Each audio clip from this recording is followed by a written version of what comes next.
হরিপদ, তোমায় দেখে আহ্লাদেতে আমরা কত কত। বন্ধুগণ, আজ মহামান্য হরিপদ বাবু অর্থাৎ হরিপদ কেরানি আজ আর আমাদের মধ্যে নেই। আসলে হরিপদর মৃত্যুটা ন্যাচারাল মৃত্যু নয়।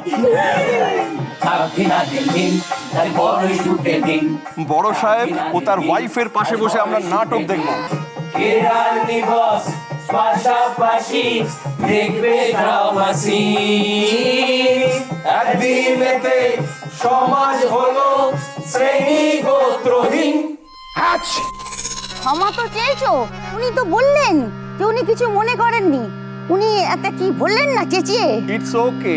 ও কে গো? শিকদারের এই ছানা, হাসতে যে তার মানা, হাসির কথা বললে বলে হাসবো না না না না। ও এতটাই সেন্টিমেন্টাল হয়ে পড়েছিল যে উল্টে আমারই সেন্টিমেন্টে আঘাত করে ফেলল। হায় হরিপদ, কি খেলটাই না দেখালে। আমি সেদিন আপনার ঘাড়ের ওপর ইচ্ছে করে হেঁটেছিলাম। আপনি সেদিন আমার ঘরে ইচ্ছে করে মাটির হরিপদ এবার মানুষ হবে গো, ভেরি ভেরি সরি জীব নাড়িয়ে হাত ঘুরিয়ে কথা কবে গো। এই নাটক চলাকালীন কেউ হাসবেন না, তো হাসি।